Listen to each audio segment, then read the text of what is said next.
What's up, Heated Hobby fam? Does it piss you off how long it feels like we're waiting on 2024 retail football to come out? Yeah. Does it also piss you off on how it feels like year after year we're paying more and more on product? Hell yeah. Stay tuned. While here at the Heated Hobby, we dive deep into this.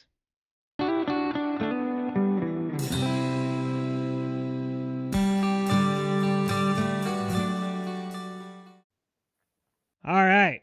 First topic at hand, we're going to talk about some blaster boxes. We're going to use Walmart as a statistic because Walmart and Target kind of follow suit a little bit on your retail stuff. And we're going to stick to 2017 through 2023 on our analytical data that we dive deep into with some help of ChatGPT. The all-knowing, the all-seeing. So we're going to do some Donruss, Absolute, Prism, and Optic, right? So in 2017, when it first came out, it was trending right around 1999 for the big four. And then everyone wants to blame COVID, and I get it. You started having problems getting product. You started to have paper, shipping. Everything else was a little rough. And then we seen a jump for Donruss, and I believe it was Absolute. Yep, Absolute. We jumped up to above $24 for a blaster box, and Optic and Prism jumped up to just at $29.99. We're done, right? COVID's over. What's going on? What are your thoughts on that? Yeah. I mean, we all talk about the COVID boom. It was the best thing to ever happen for the card market. I mean, we've seen prices we've never seen before. We've seen like this hobby again, the stimulus checks here and there. Like, oh, we have money to go throw at something useless, and that's what we Americans do. Yeah. But at the same time, this is a great hobby. But what is now? Like, what are we looking at Because for the our cards aren't future? following. The cards are No, not trending with it. and I got some good stats to go behind it because so sports market as a whole right now, we are at the end of the boom. I mean, this is by far the period point blank. It's down. So are we going to see a resurgence? Is the only thing. Like whenever something, how your stocks go, you There's have going to be something ebbs that and flows, right? You got dips and yeah. dives, and we all understand it, and we're here for it. So right now, let's look at the past year sports market because we're at the end of the year. I'm looking at Card Ladder here and looking at the indexes of how our sports market in a whole did. So for basketball, it took the least hit at 2%. It's fallen 2%. So football as a whole has fallen 6% in the last year. Baseball is down 8.35%. And then, we're really good with hockey here at the Heated Hobby. That's why it's the Hockey Heated Hobby, HHH, Triple H here. It's down 11%.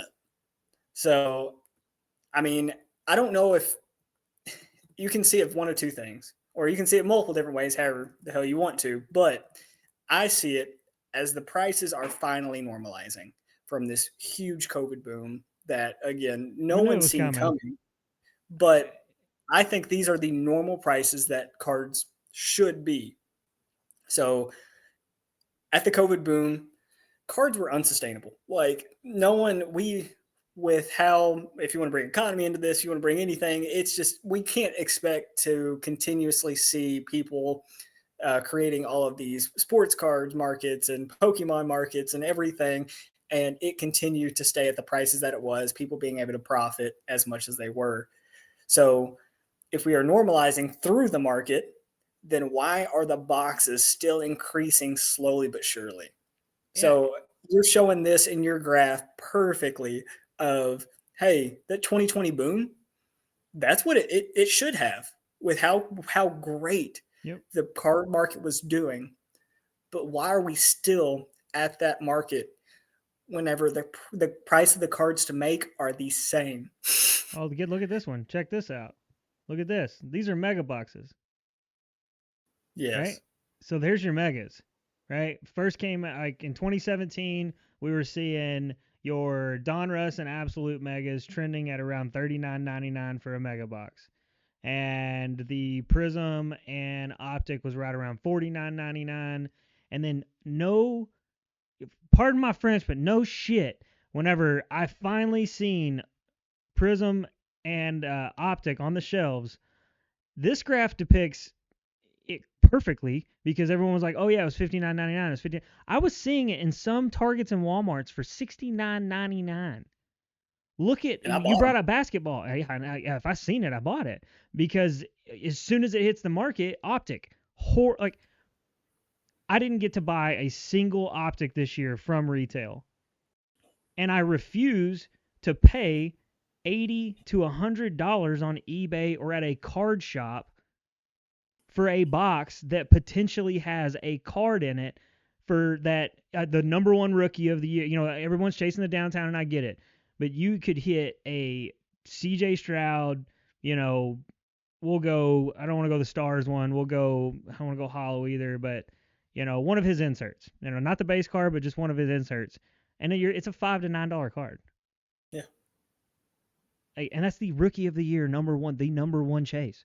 The only so far, I mean, out of quarterback wise, because this is what the market trends mostly is your quarterbacks. Mm-hmm. So, and the others are not. We ain't going to talk about that. But you brought up basketball perfectly, and when I can't find football, I do like to go and if I see basketball on the shelf, I'll buy it. 64, I think it was 64 or $69 for a Mosaic Mega Box for 23-24 basketball. Which, and Victor being the only one that you're really chasing in that, especially in Mosaic. The next LeBron James, as we're all. I mean, CJ. No one's saying the next Tom Brady with CJ. No, because they're still hyped about fucking Patrick Mahomes. Yeah, you still have Mahomes. But yeah, I don't get it. The prices for the product are trending up way higher than anything you could potentially pull, and I love to rip. I like to hit the card that I'm hoping to hit, and I know everyone will tell you on any of these platforms, don't buy the product to rip and hopefully that you hit. It's a losing game. It is a losing game every single time. I think the statistics on the odds are 5% net gain, and that was if you found a buyer for every card in that box. Yes. And and those are old statistics. I would actually argue now that you're looking at more of a 5 to 10% loss based on how the cards are trending and how much we're having to pay for product. Well, not just that, but if we're looking at these products, this graph's amazing. If you look at these products, when was the last time a guaranteed auto was out of your megas? I mean, megas was 21, 22, where you're guaranteed something at least where you feel, and also your checklists were there. I mean, this whole disagreement between Fanatics and Panini and all that, and the players not signing this, that, your checklists are getting worse and worse every year. And we're still showing prices like your 27 or your 2017 where you had everyone in the product signing, your 2020, everyone in the product signing, your 2021, everyone. So in 2023, you have your CJ's not signing. I mean, you going for an A-Rich. Oh, see how that worked out. Yeah, so, because that's such a beautiful signature that he has.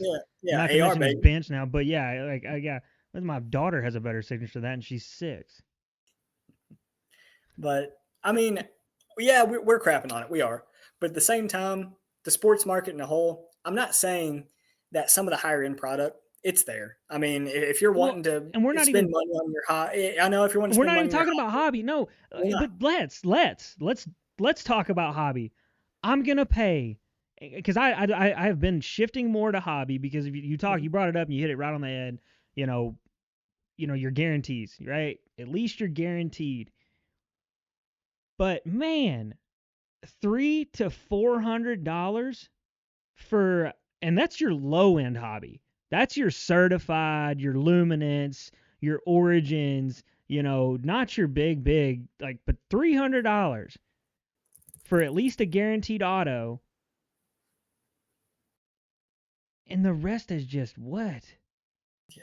So to get $50 in cards, and again, this is not a podcast to talk about how that woe is us, and we know this is not the right way to go at it.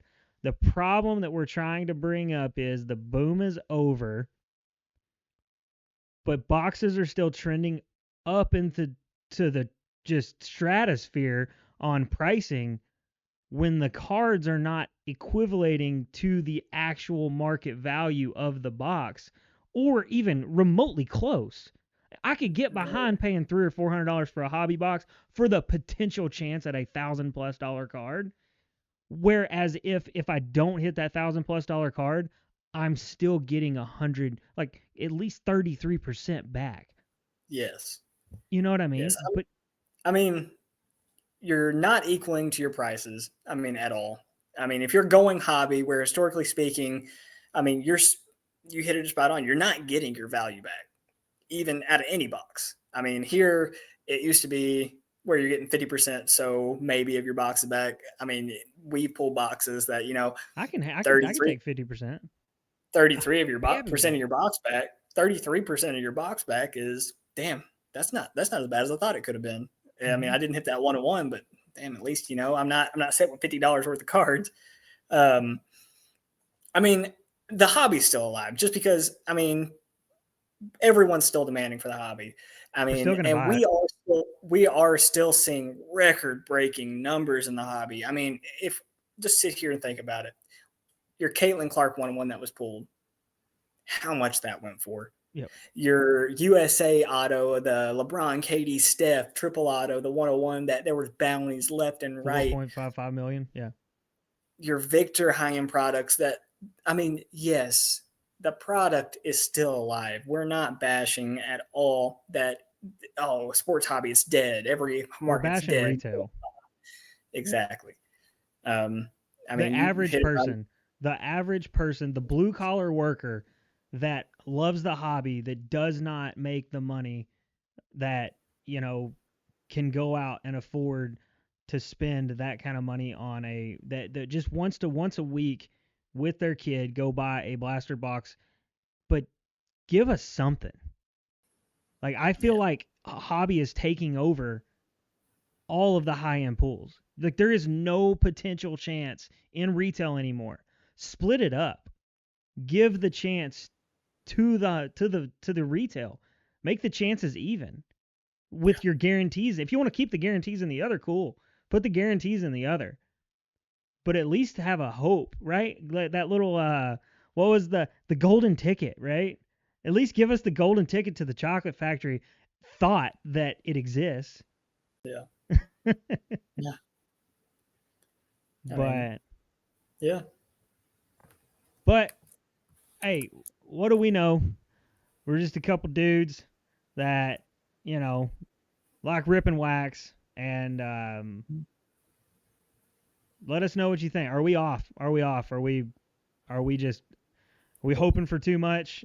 We're preaching what everyone else is thinking, and hopefully we can get a platform to say, hey, maybe Panini will see this. Probably not, Yeah, but one day. one day. And yeah, like, comment, subscribe. Let us know in the comments. Are we foolish, or are we preaching to the choir? Or is this what everybody else is thinking?